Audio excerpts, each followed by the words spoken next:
واللہ ولی المؤمنین، اور اللہ مومنوں کا دوست ہے۔ ودت طائفۃ من اہل الکتاب، اہل کتاب میں سے ایک گروہ نے یہ چاہا، لو یضلونکم، کاش وہ اہل کتاب اے مسلمانوں تمہیں گمراہ کر دیں۔ تو یہ گمراہ کرنا چاہتے ہیں، ذرا خیال کرنا، ان کی باتوں میں نہ آنا۔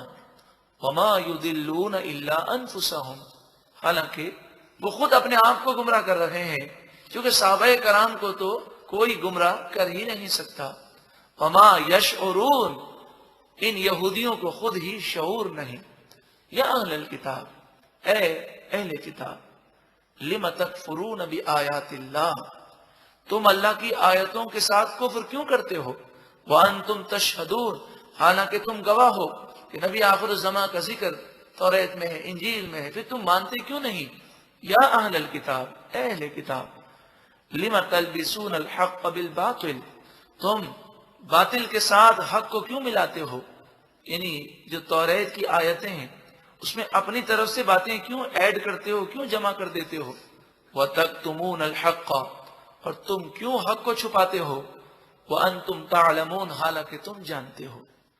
وَقَالَتْ طَائِفَةٌ مِّنْ أَهْلِ الْكِتَابِ آمِنُوا، اہل کتاب میں سے ایک گروہ نے یہ کہا کہ لوگوں ایمان لاؤ، بِالَّذِي أُنزِلَ عَلَى الَّذِينَ آمَنُوا، اس قرآن پر جو مسلمانوں پر نازل کیا گیا، وجہ النہار، دن کی ابتدا میں، وَاكْفُرُوا آخِرَهُ، اور دن کی انتہا میں کافر بن جاؤ، لَعَلَّهُمْ يَرْجِعُونَ، تاکہ مسلمان اپنے دین سے پھر جائیں۔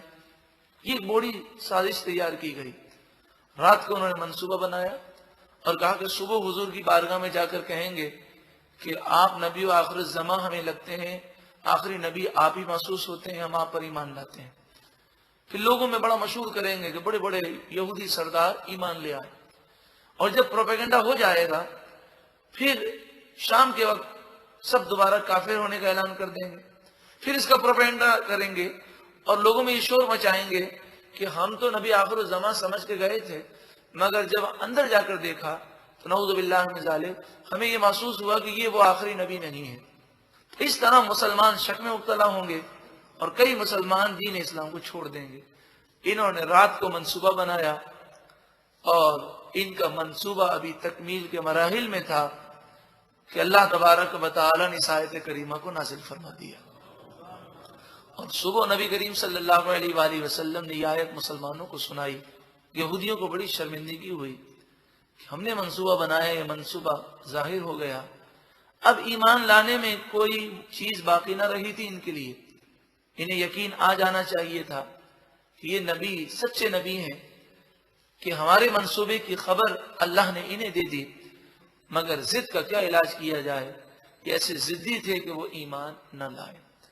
یہودیوں نے جن لوگوں کو یہ کہا کہ صبح کے وقت جاؤ اور ایمان لے آؤ، یعنی ایمان کا جھوٹا اظہار کرو، ان سے یہ بات بھی کہی، وَلَا تُؤْمِنُوا، تم یقین مت کرنا کسی کی بات کا، إِلَّا لِمَنْ تَبِعَ دِينَكُمْ، مگر اسی کی بات کا یقین کرنا جو تمہارے دین کی پیروی کرے۔ یعنی انہیں یہ بھی خطرہ تھا کہ کہیں جنہیں ہم بھیج رہے ہیں وہ نبی کریم صلی اللہ علیہ وآلہ وسلم کے معجزات دیکھ کر کہیں واقعی ایمان نہ لے کر آ جائیں، اس لیے انہیں پختہ کرنے کی کوشش کی کہ تم جب جانا تو کوئی بات توجہ سے سننا ہی نہیں، کہ کہیں تم اپنے باطل دین سے ہٹ نہ جاؤ۔ قل، آپ فرمائیے، ان الہدا ہدی اللہ، بے شک ہدایت تو صرف اللہ ہی کی ہدایت ہے، جس کے نصیب میں یہ چمکدار مقدر ہے واقعی حضور کے معجزات دیکھ کر ضرور ایمان لے آئے گا۔ اور انہوں نے، ان یہودیوں نے جن لوگوں کو بھیجنے کے لیے تیار کیا، ان سے انہوں نے یہ بھی کہا، أَن يُؤْتَى أَحَدٌ مِثْلَ مَا أُوتِيتُمْ، اور اس بات کا یقین مت کرنا کہ جیسا تمہیں دیا گیا اس کی طرح کسی اور کو بھی دیا گیا۔ یعنی جس طرح توریت ہمیں ملی ہے، کوئی آسمانی کتاب کسی اور قوم کو ملی ہے، یا قرآن آسمانی کتاب ہے، اس بات پر یقین نہ کرنا۔ او یحاجوکم عند ربکم، اور اس بات کا بھی یقین نہ کرنا کہ کوئی تم سے تمہارے رب کی بارگاہ میں جھگڑا کرے گا، دلیل قائم کرے گا اور یہ کہے گا اے مالک و مولا، یہ باوجود جاننے کے ایمان نہیں لاتے۔ اس بات کا کوئی خوف تم اپنے دل میں نہ رکھو۔ قل، اے محبوب آپ فرمائیے، ان الفضل بید اللہ، بے شک سارا فضل اللہ کے دستے قدرت میں ہے۔ یؤتی من یشاء، وہ جسے چاہتا ہے عطا فرماتا ہے۔ واللہ واسع علیم، اور اللہ وسعت والا، علم والا ہے۔ یختص برحمتہ من یشاء، وہ جس کے لیے چاہتا ہے اپنی رحمت اس کے لیے خاص فرما دیتا ہے۔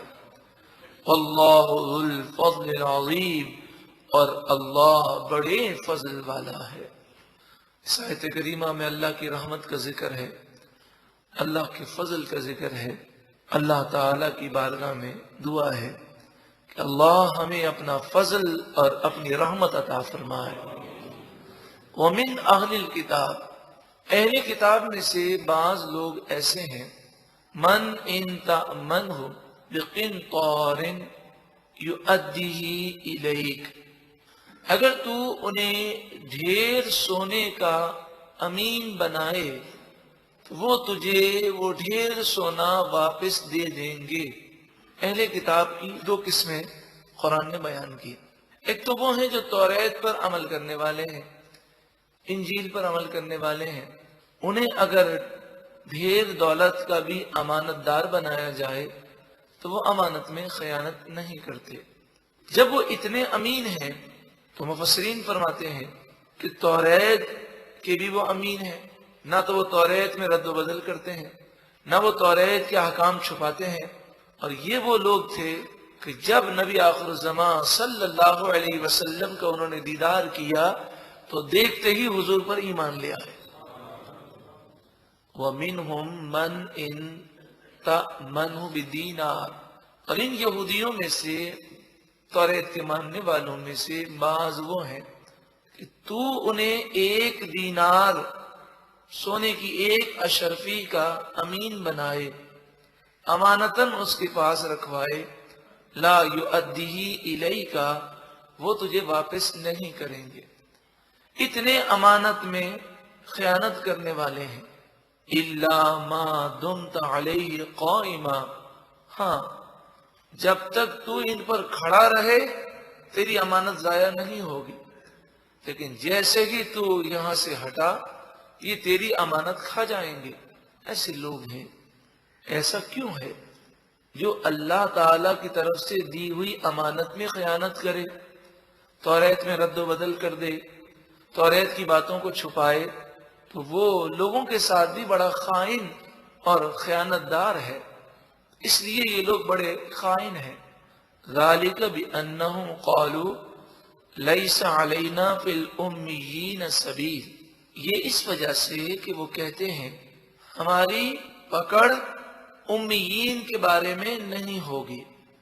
ان کا یہ کہنا ہے کہ ہم یہودی ہیں، توریت کو ماننے والے ہیں، وہ عیسائی ہیں، انجیل کو ماننے والے ہیں، ان کے علاوہ دنیا کے جتنے لوگ بھی ہیں ان کے پاس کوئی کتاب نہیں، لہٰذا وہ انہیں امی مانتے ہیں اور کہتے ہیں ایسے لوگوں کا ہم کچھ بھی بگاڑ لیں، انہیں دھوکہ دے دیں، ان کی امانت میں خیانت کریں، کل بروز قیامت ہماری پکڑ نہیں ہوگی۔ جب پکڑ کا خوف ہی نہیں تو وہ ایک نمبر کے خائن بن گئے۔ وَيَقُولُونَ عَلَى اللَّهِ الْكَذِبَ وَهُمْ يَعْلَمُونَ، اور وہ اللہ پر جھوٹ باندھتے ہیں جان بوجھ کر یہ بات غلط کہتے ہیں۔ ایسی کوئی بات توریت و انجیل میں نہیں کہ خیانت کرنا جائز ہو جائے اور لوگوں کی امانتیں ہڑپ کرنا جائز ہو جائے جو توریت کا ماننے والا نہ ہو۔ بلکہ آپ اگر اسلام کی تعلیمات کو دیکھیں تو نبی کریم صلی اللہ علیہ وآلہ وسلم کی جان کے جو دشمن تھے، کافر، وہ بھی نبی کریم صلی اللہ علیہ وآلہ وسلم کو امین اور صادق مانتے تھے، یہاں تک کہ جب نبی کریم صلی اللہ علیہ وآلہ وسلم نے ہجرت فرمائی تو اہل مکہ کی کئی امانتیں نبی کریم صلی اللہ علیہ وآلہ وسلم کے پاس تھیں، اور آپ نے حضرت علی سے فرمایا اے علی میرے بستر پر سو جاؤ، میری چادر اوڑھ لو، تمہیں کچھ نقصان نہیں پہنچے گا۔ صبح یہ امانتیں جن کی ہیں انہیں واپس کر کے مدینے پہنچ جانا۔ امانت کی حفاظت کا درس ہر آسمانی کتاب میں دیا گیا۔ تو یہ جھوٹ بولتے ہیں کہ اللہ تعالیٰ نے ہمیں یہ کہا ہے کہ تم یہودی اور عیسائی کے علاوہ جس کو بھی دھوکہ دو گے، امانت میں خیانت کرو گے، تمہارے لیے جائز ہے، ایسی کوئی بات آسمانی کتاب میں نہیں۔